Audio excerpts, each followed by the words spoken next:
Welcome back to HEALTHline. Tonight it's been the conversation about how to quit smoking, and once you have, how to stay stopped. And I love the doctors, Dr. Simonians, Dr. Safi. So sweet. You have to be willing. Number one. First and foremost, you have to be willing. You have to want to. In order to want to quit. And then, what do? You it gets you healthier, your lungs Let's dive into the vanity, Jennifer. Come on. You look better, you look your good. skin Vanity. clears up. You're no longer gray. You save money, you don't smell like an ashtray, and let me throw out a few great... Oh, and you don't die from cancer. Oh, that was easy. Wow. Did you know that every 8 seconds someone succumbs to smoking? So do not be part of that statistic. Two great statistics is that if you choose to quit smoking today, you get up to 14 years extra life. And it's true, it's a statistic. Wow. And for those people that have quit in this past year, 30 to 40% of those people have actually stayed stopped. So your willingness paid off. Now here's the deal, what are we doing here in the community? So joining us tonight is Stephen Gallegos. He is the Tobacco Control Program Supervisor at Glendale Adventist Medical Center. Mr. Stephen, what exactly do you do at the hospital? Mr. Gallegos, yes, please tell us. Thank you both for allowing me to be here tonight. I do appreciate it.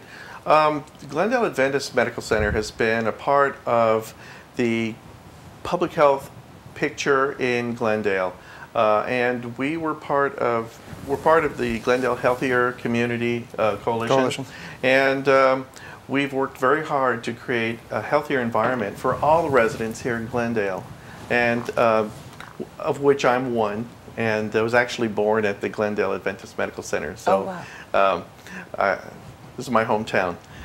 What I'm doing is the Glendale Adventist Medical Center is involved in creating a healthier environment in Glendale. And one of the most significant ways we've been able to do that is by working with the City Council to create smoke-free indoor air and smoke-free outdoor air.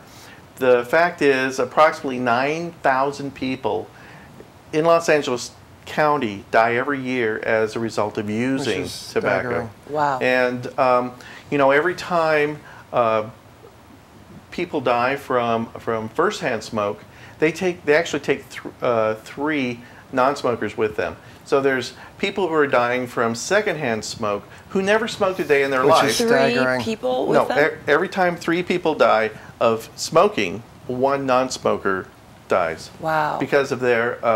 is it somebody who they live with, or is it someone just being socially around? It's usually a family member or someone that you live a with. spouse. One of my very best friends lived with a smoker, and when she went to the doctors to get her lungs checked, the doctor said, you have to quit smoking, and she said, I've never smoked. Wow. So it is secondhand smoke. Glendale Adventist is a non-smoking campus, and you're also talking about something that was established years ago that my father was a part of as well, about keeping Glendale a non-smoking community. The thing is, what we're trying to do is we want to be able to protect people from being exposed to breathing secondhand tobacco smoke. We're trying to protect children, we're trying to protect families, so how do you do that, seniors. Stephen? What we've been able to do is we worked with the City Council and we created an ordinance or a policy in this city that all outdoor dining areas be smoke-free. Right. That we have smoke-free sidewalks, that we've got smoke-free parks. The thing is, we were all born non-smokers. It's our natural state of being. So when somebody does pick up a cigarette, it's a learned habit, and then that later becomes an addiction. We know that the tobacco industry has increased the amount of nicotine in every cigarette by 30% over the last 6 years. Wow. So they know that people want to quit. They know that we're creating policies that people won't be exposed to secondhand smoke, and they want to keep their customers addicted. Of course, we all know the tobacco industry companies' customers are all dying. Yeah. No, I have a quick question about the residents around here. Wasn't there a law that was just passed that the apartment, you can't smoke in your house? That's Santa Monica. That's something that was talked about in Santa Monica, right? Right. A lot of these laws that you hear about are usually created at a local level. We know the tobacco industry concentrates its lobby up in Sacramento and will affect statewide, but they can't go city by city, community by community. But community, excuse me for interrupting, but community creates what it wants out of its own community. Exactly, and I think the people of Glendale want a clean, healthy air environment. Absolutely. Okay, do not go away. More with Stephen Gallegos and how to get involved in your local government and right here to stay stopped and bring it into the community. Do not go away. Fascinating. Hello, my name is Stephen Gallegos. I'm the Tobacco Control Program Supervisor at Glendale Adventist Medical Center. Tobacco use is the #1 killer of all Americans and kills almost 500,000 people every year just in this country. Secondhand smoke kills over 60,000 Americans every year, people who don't even smoke. If you want to quit, talk to your physician. They'll give you the best tips on what you can do so that you can stop smoking. Seek out the support and help of your family and your friends. They're going to be behind you because they want to help you quit. And third, look for a personal reason inside yourself and stick to it because only you can help yourself. Last of all, we were all born non-smokers, and that is our natural state of being. So good luck.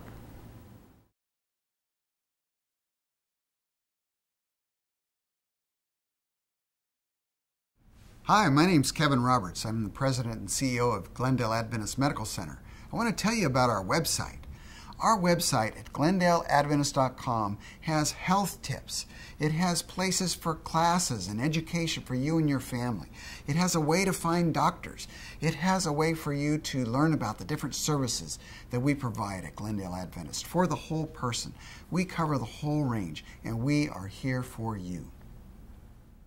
Welcome back to HEALTHline. We were just talking about how to keep Glendale safe and keep smoking out of it. Did you know that $96 billion are spent a year for medical costs due to smoking-related diseases and conditions?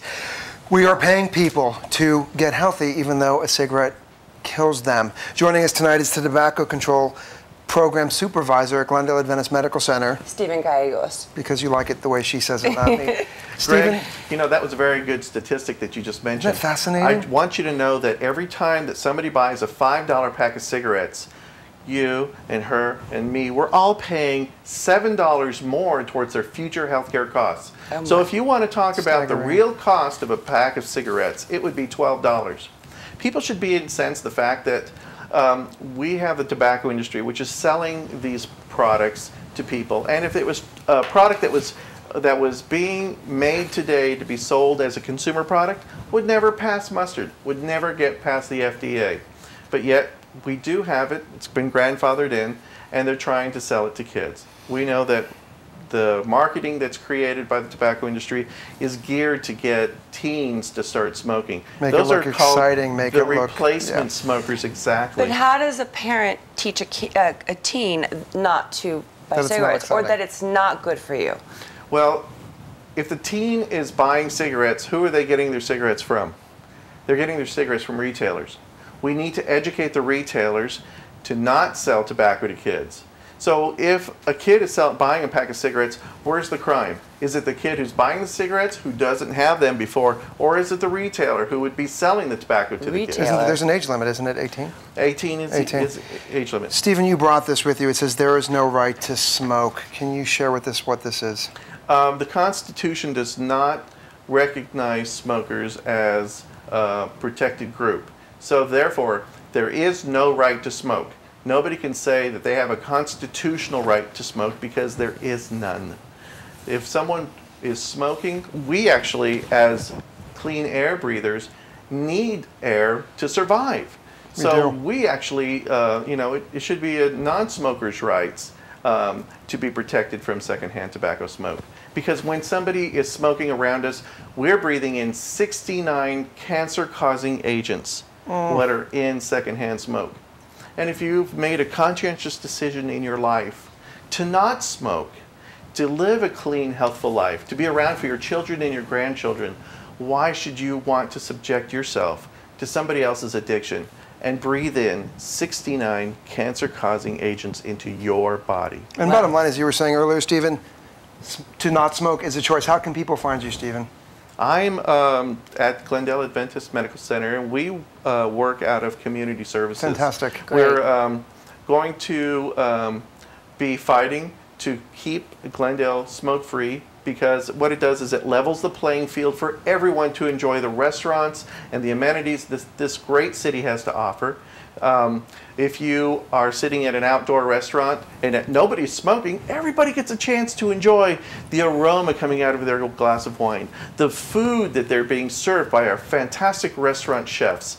But when somebody lights up a cigarette or a cigar, it takes in that away environment, it takes away someone's choice. And here's the deal. Bottom line, is I hate to cut you off, is smoking is a choice, and if you don't want to have that choice, don't participate in it. Stephen, thank you so much. Thank you so much for being here. Okay, so we hope that we've invited you to put down that cigarette. One thing I want to do a shout out is the 37th year to the Great American Smokeout, November 15th. Become part of that great cause, and you, my dear, fantastic. Thank you so much. Thank you so much for having me on and you know, listening and watching. So here's the deal. Put down that cigarette. Remember, the most important conversation you're going to have is about your health. So why don't you talk about killing that cigarette today? Have a great night. We will see you next time right here on HEALTHline.